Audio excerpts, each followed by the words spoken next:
Another question?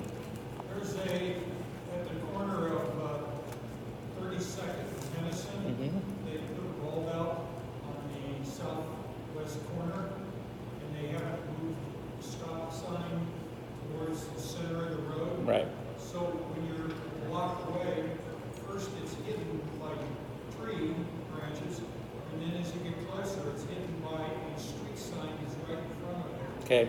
And it needs to be moved towards... Totally agree. That one, as you're explaining it, that is a 311. You can call 311 and tell them exactly what you're telling me, then that'll be fixed immediately. So please call 311 on that. Okay, anyone else? Oh, sorry. Go ahead. I have a question. I live at 35th and Grove, and we have a number of people that run the stop sign that are coming from the park, and 35th Avenue is a bike boulevard, so traffic on 35th continues, but on Grove it stops, Right. and from 38th they stop, but when they're coming from the park, it is They just go right through the stop sign. So. Run that stop sign. And we get a lot of those similar type intersections throughout the city. A lot of times it's just a matter of us being out there and being visible and doing some enforcement and some education. If you grab one of these off the back table, my information is in there. If you don't mind sending me an email about that, I'll refer it tomorrow. Sure, So, that sounds great. yeah, love to do that. And that's exactly what we want. We want some feedback because what's the bottom line? We want our neighborhoods to be safer. And that's a safety issue. So, yeah, we'll get right on that. So, thank you. Thank you. All right. Thank you for Thank you. coming. You're welcome.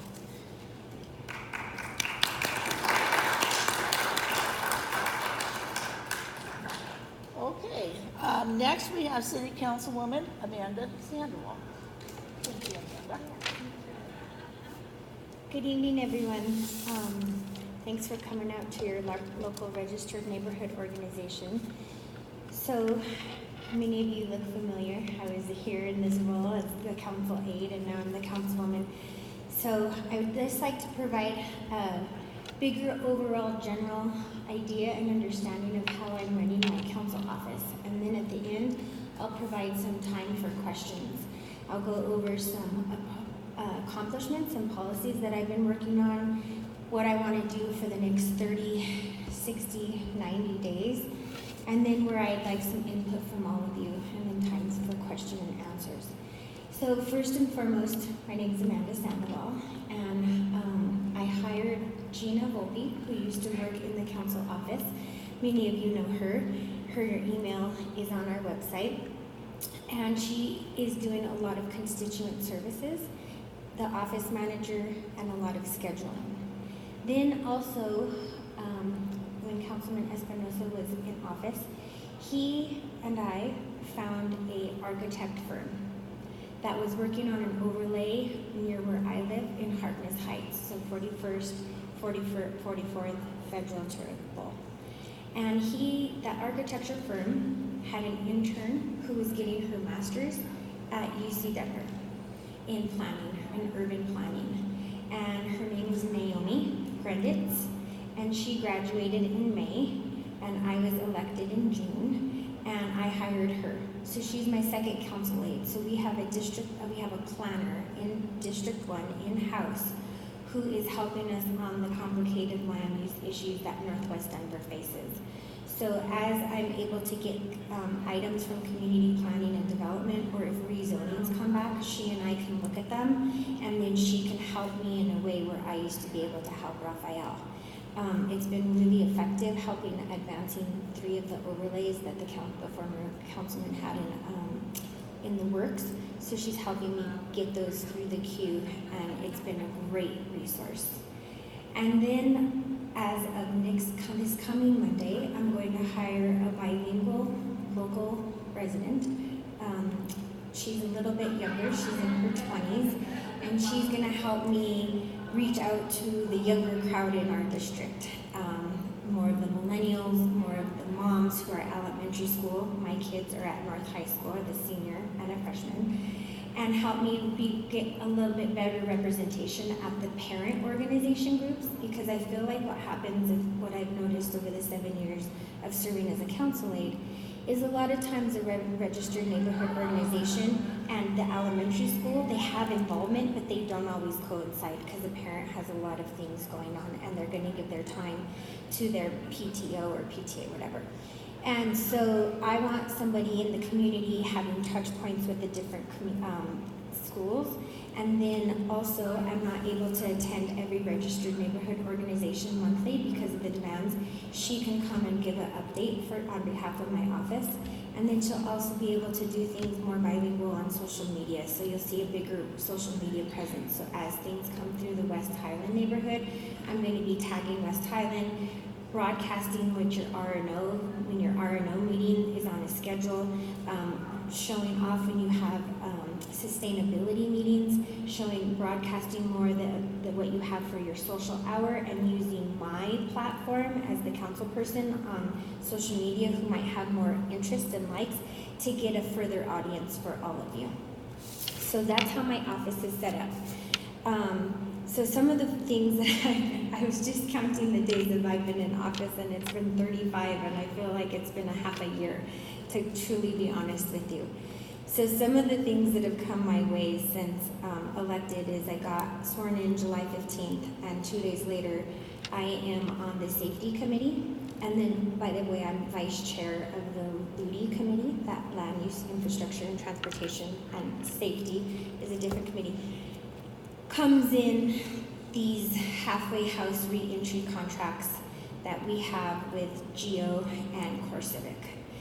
And really quickly, it came really apparent to all of us that we had a lot of homework to do.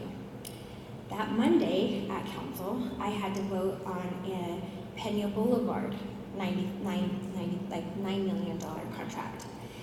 And since then, I've been a sponsor on a climate bill with Jolyn that helped create a new office for climate and sustainability. I was a co-sponsor, and then I also voted no on the GEO contract, which they came back through, and we were able to negotiate another contract for less time, 6 months, and we got a working group. And I also sponsored a proclamation with my fellow councilwoman in Council District 3, which we share the West Colfax area, that proclaimed cruising as a cultural pride of Denver. And I grew up in North Denver. I was a cruiser. And a lot of times there had been conflict between the police and the cruising culture. And we've actually come to a place where there's unity in the community, and we needed to proclaim that. And so we had a huge event starting at a park on 30th and Navajo that went all the way to the west side. And we passed the proclamation unanimously. I have also, there's a rezoning that's been in the queue on 17th and Sheridan for 2 blocks. I brought that party back together to the negotiation table. And through other means, I've been sitting on the land use committee asking questions about rezoning and the 5 criteria that we have to vote on. And I'm very interested in changing those and getting those to look more something like what we want in our community, that talks about the built environment and is it matching what the project brings as for affordable housing and equity. Because when we pass comp plan, the new comp plan that was just passed in Blueprint Denver, it highlights key factors now that are important in 2019. And I feel like the 5 criteria that we base on a rezoning, or that you can provide more entitlement, or if you have 1-story zoning and you go for 8, they don't match the 2019 values that we have in Northwest Denver and throughout the city. So I'm also pushing on those, and I'm preparing a document. I meet every 2 weeks with the UC Denver school to have them help me prepare a document, so when I take that to council, I can provide the framework why we need to advance this forward very quickly. So I've done all of that in 35 days. I've set up an office. My daughter started her senior year. My son started his freshman year. And we've had, this past Monday, council until 1 o'clock in the morning. So we're asking really different questions than the previous council, and we're doing it in, I hope, a more methodical way where we're getting different and better outcomes. So for the future, some of the things I'd like to work on that don't impact West Highland is the park at Columbus Park has always been called Columbus Park, and the neighborhood likes it to be called La Raza. So I want to work on a park name change initiative.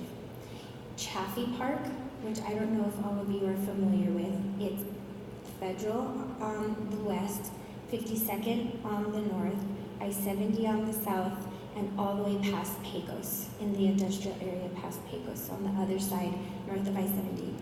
A big constituency and groundswell of ADUs want to go over there. So I'm looking at mapping out an area instead of having people have to pay $1,000 to have one-offs for accessory dwelling units, which are granny flats. It's an accessory to the main dwelling unit. So I'm looking to do that in a more holistic fashion. Berkeley, we are working along Tennyson to look at the zoning there and some of the unintended consequences of having all residential on the main strip in a mixed-use commercial district. So if I come up with solutions, I would like to map those in other areas in North Denver that we have that area. I'll say Tennyson and Tejon, the two T's that I believe. And then a big one that I want to work on in 2020 is a deconstruction ordinance. So in Portland, what you have is you're not taking away people's right to demo, but you set a year of significance, and anything from that year and prior have to be deconstructed in a way where not everything ends up in the landfill. And what it has proven to show is that people start thinking about adaptive reuse, because you have to pay a different amount to deconstruct the building in a way where you could reuse the framing, you could reuse the brick, you could use some of the windows, the fireplaces. So it puts a pause on the demoing of our fabric of Northwest Denver, because a lot of the neighborhoods in Northwest Denver are Denver's original neighborhoods. So I want to not take away property rights, but I want to add a tool to the toolbox that allows us to think in a different way when we're deconstructing, and also the embodied energy that that building has, which is more sustainable to deconstruct it or adaptively reuse it. So that's something that I really, really want to work on, and I've been talking to all of my colleagues about. And then the other thing that we'll be working on are the 3 overlays that are coming through the queue. Harkness Heights, Sunnyside, which is a bigger lift, and then the Lakewood Gulch. In West Colfax, we want to change it so that right now, the way community planning and development has it set up, the backyard is to the park. And what we want to do is turn the front porch onto the park so that you have eyes on the park, which creates a different dynamic in a park, because suddenly people are using it, and it detracts from people who unwanted things going on in a park. It's proven the more eyes you have on a park, the safer it is. In Harkness Heights, we're taking the bungalow and a lot of the houses over there, which is exciting, because once we get that into text that community planning and development likes, we can apply it to different areas within District 1, which will be able to be mapped out, and we could have a process. And through that process, the same person I'm meeting bi-weekly to help me with the zoning criteria is also helping me come up with a way to engage more people during these processes, so it's better well-informed. So I'm working on that. And then I really want to look at a feasibility study for 38th, because on the West Highland side, on Yates, and there's another development down in Highland, what happens is you end up having buildings that don't go up and down on 38th. They end up going up, and then they go over the sidewalk, making a cave-like feeling in there, especially on the south side, which is the north-facing side, which is going to get icy. And the reason for that is the dedication of the right-of-way on 38th is inaccurate when our farm-based zoning changed. So we're always going to have that issue on the West Highland side and on the Highland side. And so I want a 38th feasibility study, which can realign 38th so we're not having those unintended consequences of who wants to walk under a building on this side of the street when it's already dark on that side of the street, because the other side of 38th, right, the north side is going to get all the light. So I really want to work on those type of issues where the built environment has a lot of impact on our right-of-way, and therefore that's why I hired a planner who can sit down and utilize the University of Denver, the planning department down there, to help us work on these issues. I met with them about helping me on the deconstruction ordinance. And the reason why is because they act as an ambassador and they act as an agent that doesn't, it's not a lobbying firm, it's not Historic Denver, it's a neutral party that is based in academia. And so it's really well regarded in the city and it helps you advance issues forward. So I feel like I've been talking a lot. So I'll take a pause there and take a deep breath and see if anyone has any questions for me so far. Yeah, Mary. Sounds like you've been really busy. And it sounds like you're working on a lot of good things. You talked about what's happening at Tennyson, how the mixed use of retail on the ground floor and then residential above Correct. is being replaced by just residential, Correct. which sort of kills the goose that lays the golden eggs over time. Correct. If you get that working, I think we should look at maybe talking to the merchants on 32nd and Lowell Yeah. about that as well. Because just because it hasn't started happening there yet doesn't mean that it's not going to or could have. Correct. So It could be mapped. Would be Mm-hmm. great. Yeah. So thank you. I that's my intention, is to create that wording and South Pearl is already working on it. So we already have a really good foundation that we can build on for Tennyson, and that I'm not starting from scratch. So that just fell into my lap about 2 weeks ago, so I have to take a deeper dive. But I can have Naomi start with that foundation. Yeah. Yeah. Yeah. Yeah, I'm just a little worried about this changing of name there in that park. As you know, that created all sorts of problems here several years ago. And I, frankly, if it's not going to stay the same name, I would choose another name other than La Raza Park, because that has some real implications for everybody. Thank you for that feedback. There wasn't any good reason, as far as I could see, for calling Let me see what the question Caesar is. Chavez Park. Because I Caesar looks like Chavez it's Park. here. How did that happen? I mean, that was not, he had no, great influence here in Denver. I know he was here, but still, that was, I think, a concession for, this situation down in Columbus Park. As far as I'm concerned, I mean, that park should have been named Alcott Park, because that's where the elementary school was. I don't know the history about the Cesar Chavez Park. I have no idea about that at all. Can't speak to that. And over the years, I have heard from a lot of constituents that they would prefer La Raza, but you are absolutely entitled to your opinion All I'm and saying is the it's petition. something that you ought to be very careful about. I don't take this lightly. This can cause huge discontent down in that neighborhood. And if it would, I would never bring it forward if it weren't on behalf of the people. I've been asked by probably 150, 200 people to bring this forward. It wasn't my idea.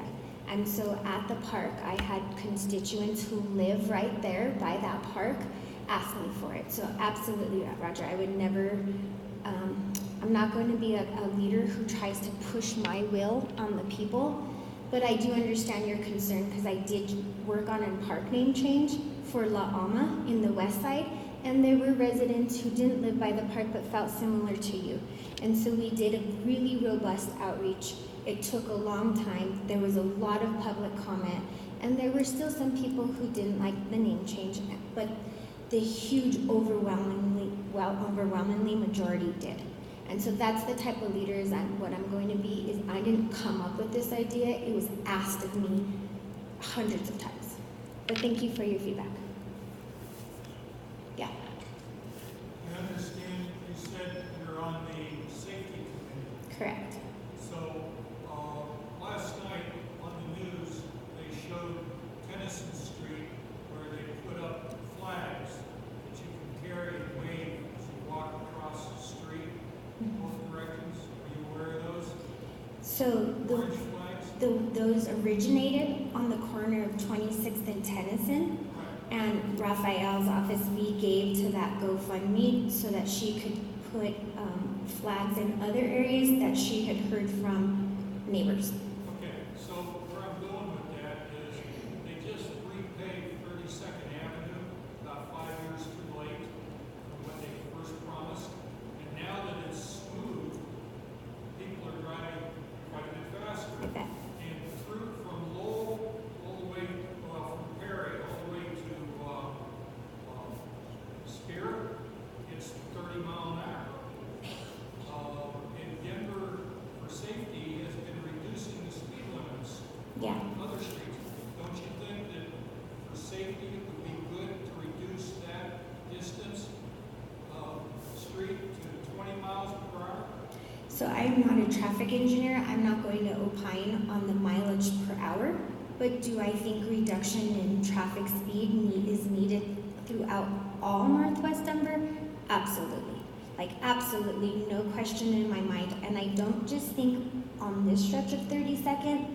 Since North High School has started school, I have gotten more complaints about speeding between Clay and Federal because of this school, and then there's Valdez there as well, right? So you have parents coming from the north crossing at 32nd and Clay. So I do not just think that one stretch of 38th needs to be reduced. I think the whole entire stretch of 32nd needs to be reduced. I think 44th could be reduced. I think 46th could be reduced. I think 50th. I think arterials could be reduced in Council District 1. And as of last week, it was only last week that the mayor came out with this Vision Zero of reducing parking speeds, even though it feels like longer. He's doing it in a side of town that none of us got briefed on. And so I've been advocating for that. If you watch me, I've told the mayor, I've said it at mayor council, I've told his staff. So I love Northwest Denver to be the next area. Would you support close to the schools and some of the other areas, solar powered speed signs that other cities use? Yeah, absolutely. We have one on 26th near Tennyson. We have one going eastbound and westbound by the softball field I've had him on talk 26th. several times. I think you were in the meeting, and he said he wasn't gonna go there. And I'm- On Lowell, yeah. by 41st, where the police have a traffic net, they just write tickets as a trap. And, along Edison on 35th and other places around Lake. Absolutely. I absolutely believe in solar powered. And you have to remember, I work for Raphael on behalf of Raphael. But I am not Raphael. And so conversations that you had with Raphael need to just re-happen with me, even though I was on his staff. I am my own person. I have my own thoughts. And when you are an appointee of someone and you work on behalf of them, you advocate for what they want. That's what you do. And that's what you expect from any staff that signs on corporate or not. So I just want you all to know that if you had comments with Raphael or anything with Raphael, please come in here. I may have a different opinion and we may have the same opinion. The other thing is, on 32nd, are they going to put in the sharrows on the road that indicate that it's a bicycle route? I haven't gotten the briefing on 32nd, to be honest. It's in my queue of all the briefings, but the legislation that I've been working on and some other initiatives that these overlays that I've been working on, I know 32nd is in my queue, but I'm having, like I said earlier, I'm having a bigger discussion with the major issues that are happening at North High School right now because it's really unsafe. They went up 250 kids and it's really unsafe. The kids cannot cross Elliott and get to the bus stop without almost being hit. And so for right now, what my focus is, has to be on school safety because school just got back in, but that does not mean I do not think of the 32nd up here. I am thinking holistically, and when I talk, I'm talking all about 32nd, even though they only want to meet me with the West Highland Point or the North, no. I'm talking holistically about 32nd, it has issues. Well, two more things. The sharrows were promised by Dan Rain, Okay. the Denver bicycle guy, to be put on 35th a year ago. I know, And they're not there, I they're not know. on 32nd. I know, it's so lame. Those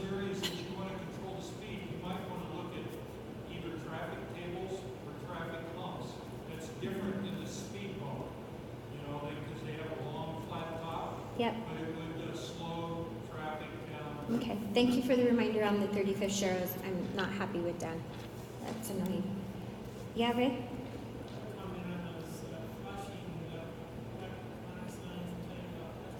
Yeah.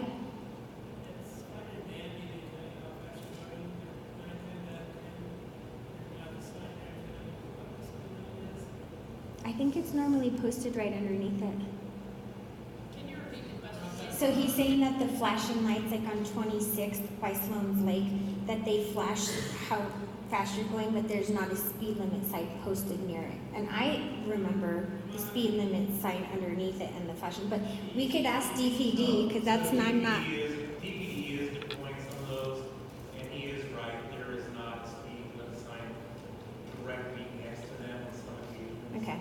But it's mostly on the slower speed streets where you 25 or 30.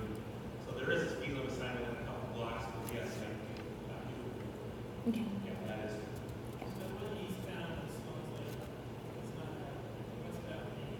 Okay. Thank you. Okay, so now here's my ask to you. So I asked that I'm setting up my website, and I ask that you sign up for my newsletter. It's going to come out monthly. Usually, I'm not going to give an exact date, but it will be the first of the month. And it's going to have things that are going on. So if there's a liquor license in your neighborhood, if there's a rezoning in your neighborhood, if there's a community festival like the Dragon Boat that might impact you, we're going to start listing a lot of those. It's going to have a little welcome from me. And another thing that I would ask specifically of West Highland is I do not know when your land use meeting meets. And we have land use issues that go on in West Highland. And it would be really nice if we could get a consistent monthly. We could take it off if we don't have anything on the agenda. But a consistent monthly land use meeting that I could add to my calendar, and you could have it, my planner or myself attend. I attend Highland, I attend Sunnyside, I attend Berkeley Regis United Neighbors, I attend Jefferson Park, and I feel like as valuable as my information is to you tonight, where the rubber hits the road on city council is land use. And so I just ask of the land use committee members, as rezonings come through, if I am not invited to a meeting and I do not know when your meeting is and I do not have the availability to send them on the first Tuesday at 7 o'clock at such and such place, it's hard for me to advocate for you when people come to me with land use issues. I can do it in Berkeley, I can do it in Sunnyside, I can do it in Jefferson Park. Chaffee Park created a special one when they had a rezoning. They don't get rezoning issues. But I know that this neighborhood wants to work on overlays. I know that this neighborhood wants to work on historic preservation. You have proved that. And you have an advocate who wants to work with you. And so my ask, my plead to West Highland is please get a monthly zoning committee. Call it a ZAP committee, zoning and land, whatever. Community planning and development. Something monthly that I can advocate and I can start sending people to. It's super challenging right now and has been for 4 years. So I will leave it with that. I know it's hard to get volunteers. If you need volunteers and you need me to help you get volunteers, I will look for volunteers. I will advocate for volunteers. If you need a place to have the meeting, I will help you look for meeting members. If you need resources from me, I will do everything possible to get you to meet you where you are.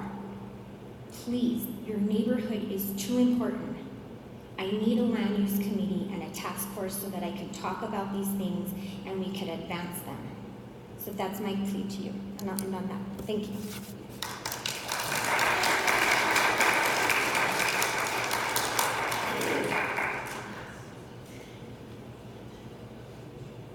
Okay, design and preservation. Thank you, Paul. Thanks, Jackie. My name's Paul Cloyd. I'm the chair of the Design and Preservation Committee for West Highlands. August 10th, we had our first historic West Highlands bike tour. We had a great turnout. We started our ride at the Woodbury Library, learned some interesting things about the original building and the 1965 addition to that building, and some interesting things about that particular architect and doing his own fundraising because he didn't think Mr. Carnegie had donated enough money for it. I'd like to thank Angela Bogue and Angela Buffington for both suggesting that we have this ride, and Angela Bogue helped with the media outreach to get people to sign up. Trevor helped us with a nice waiver so we were legal, and other folks. Angela Buffington gave us a nice little talk on the Beth Eaton Church, now known as the Oasis Brewery, and Carolyn Hartle talked to us about Edison School, and anyway, it was very well attended. I'd like to also acknowledge Roger Oram for giving us some more information about the Apostles, the 3200 block of Newton on the east side, which is a row of 15 Queen Anne's, and where Roger lives and has lived for a long time. And so thank you, Roger, for adding to the story there. A couple other things going on. The Tilden School for Health Historic District, Fairview Lofts, maybe a more familiar name to you.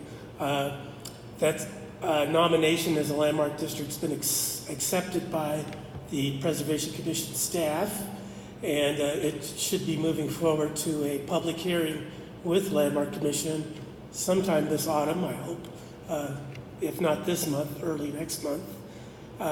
The City Landmark Commission is sponsoring a meeting with the owners within that district this Thursday evening at the Woodbury Library. So that's going on. A couple other things. I wanted to thank, I think Sheila gets credit for pointing out we were missing one of our signs for the Ghost District, and somehow I got notified by commission asking me, can you find out where this was? And it took a little looking at the history through Google Maps, like, oh yeah, there used to be a sign here, and it's gone, but they are going to put that one back. And if you notice, I might ask of all of you is, for example, if you see a historic district sign and maybe it's tilted or out of place, either let me know or let landmarks know, because they seem to be pretty responsive on getting it a little adjusted, fixed up. I just noticed the one here at Julian and 29th has been straightened out, so that's a pretty good deal. What else? So going back to the bike rides, I think there was a good deal of interest in doing more of those, or a walking tour or whatever. If you have ideas like that, you can let me know. This theme was a historic theme of historic buildings, and but other people have suggested scary stories about the neighborhood for a Halloween theme. The people from Honey are interested in doing a 2 neighborhood bike tour as well. So we've got, and they also, I should thank them for helping us setting up our initial one as well. And I think I'll leave it at that. Thank you. Hey, did the manager at Oasis express interest in getting a landmark medallion? Yes. Okay, great. So they're missing a landmark medallion at Oasis that they're entitled to. So we're working to try to get that medallion for them. So Paul, thank you. Okay. Liquor license? Nope. No liquor. Social committee? Nope, no socials. Transportation?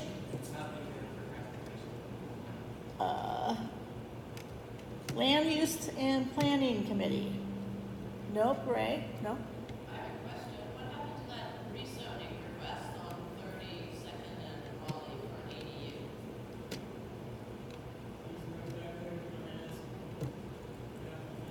Hey, Rick, can you come up and answer the question? Thank you.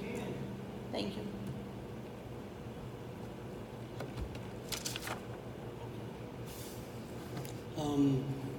My name is Rick Kerr. I live at 32nd Raleigh. I've applied for and I'm going through the process of getting an additional dwelling unit rezoning. And it's going, I have 2 more committees to get through, and they'll be complete. For some reason, I thought it was happening in August. I apologize. No, it takes a long time. Okay. Okay, thank you. Mhm. More just about ADUs. Are ADUs now allowed in West Highland? Are they? In certain areas. Okay. No, because we tried to get one a number of years ago and weren't allowed to, so I just didn't know. I know West Highland is kind of a unique situation. It's on just about all sides, but there's an area where it's just not permitted. It's not permitted where I live, Okay. but that you can. It's The 1,000. variance? No, it's not a variance. It's a rezoning, Rezoning? Okay. and it's a $1,000 application. Okay. But if you read Blueprint Denver, and you satisfy some, you can check a lot of the boxes at maybe your property, Okay. like next to public transportation, next to other multi-unit homes, duplexes, apartments, condos. You probably would fit the demographic. Okay. You may. Interesting. Yeah, because we just went for a variance and that was denied. So. Yeah. Okay. Thank you. Mhm. Sorry for pulling you out. Thank you for the update. Sustainability Committee? Yes, Brian. Angela. Thank you. Hi everyone, I'm Angela Bogue. If we haven't met yet, I'm the chair of the Sustainability Committee, and we had a great time this summer sort of co-hosting, or at least helping out the Preservation Committee with the bike tour of historic homes and buildings. We have thought for a while about doing something similar, but for sort of energy efficiency and other sustainability modifications that people have made to their homes. So if you have solar panels, or you've recently insulated your house, or you have a great greenhouse or garden you'd love to share with neighbors, I would love you to come chat with me, or just email me at angelabogue, B-O-A-G, @gmail.com if you would like to be part of a tour that involved that. And then the only other announcement I have, well, actually there's 2. One is our first meeting of the fall will be the last Wednesday. So it'll be September 25th, 6:30 p.m. up at the Garage Community Center at 32nd and Osceola. So mark that down on your calendars. And then the final announcement is, again, come talk to me at the end here if any of you have fruit trees that you would like help picking. We've had a lot of interest in helping out neighbors with harvesting or gleaning, and if you have a fruit tree that's creates kind of a mess, or you can't use all the fruit, let us know, because we could get some volunteers together to help pick that for you. So, thanks. Thank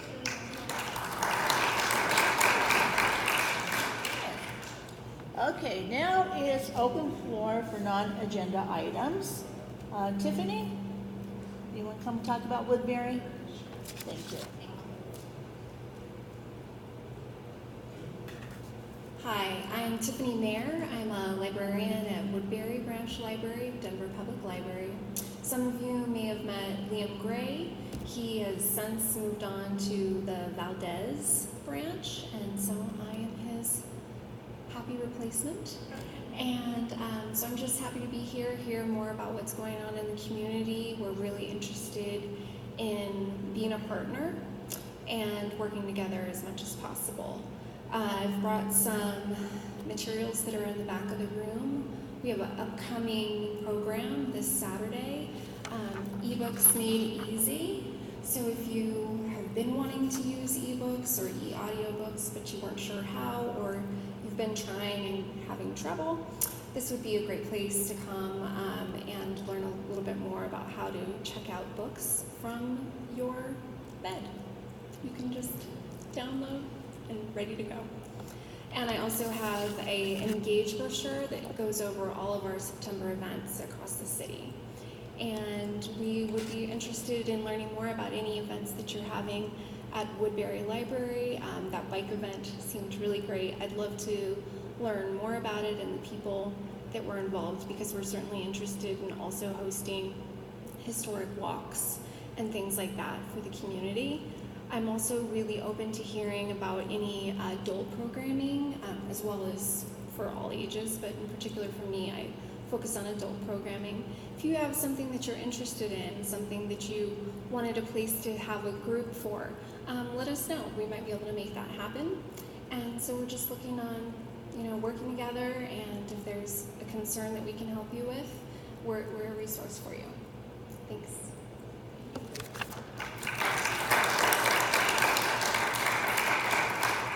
Okay, anyone else?